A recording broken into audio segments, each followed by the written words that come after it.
Dans l'Évangile selon saint Luc, le visage déterminé, le Christ prend la route vers Jérusalem, le lieu du refus, de la contradiction et de l'opposition meurtrière à son égard. Il ne s'arrête pas, ne recule pas, mais il avance sur son chemin, lui qui est le chemin. Sa détermination est posée, enracinée et ancrée. Il ne déviera pas de sa trajectoire. Sauver ceux qui sont perdus, lancer vers l'avant, le Christ marche et rencontre trois positionnements qui sont les nôtres. Je te suivrai partout où tu iras. Jésus écoute et discerne l'enthousiasme, mais il sait que cela ne suffit pas. Celui qui fait cette déclaration ne reçoit pas l'appel. Il le devance et ce faisant, il se met à la suite de lui-même.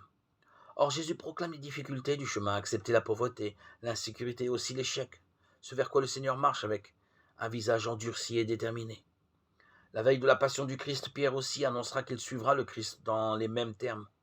Or, quelques heures après, sous les interrogations de pauvres femmes tremblant de peur, il reniera pas 3 fois son Maître et Seigneur.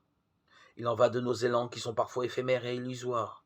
Il ne s'enracine pas dans un choix décidé et intégré. Il révèle souvent des désirs immatures, voire sans grande consistance. Seigneur, permets-moi d'aller d'abord enterrer mon père. Il s'agit d'une demande légitime, fondée sur le commandement d'honorer son père et sa mère, Exode 20:12, Deutéronome 5:16. Jésus cependant demande une rupture avec les devoirs, les règles et les préceptes. Laisse les morts enterrer leurs morts. Mais toi, va annoncer le royaume de Dieu. Quand Jésus appelle, on ne peut pas préférer un commandement à son amour. Soit on le choisit, soit on continue à rester avec les morts, avec le passé, avec les complaisances mortifères. Je te suivrai, Seigneur, mais laisse-moi d'abord faire mes adieux aux gens de ma maison. Élisée avait fait la même demande à Élie après avoir été appelé par lui. 1 Roi 19:20. Cette demande semble donc légitime. Jésus, cependant, proclame avec force que si celui qui tient la charrue regarde en arrière, il creuse mal le sillon et ne sait pas se concentrer sur le but.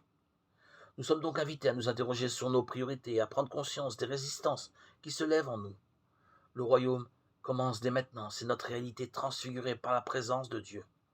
Il est au milieu de nous, cherchons-le avec détermination et le reste nous sera donné par surcroît.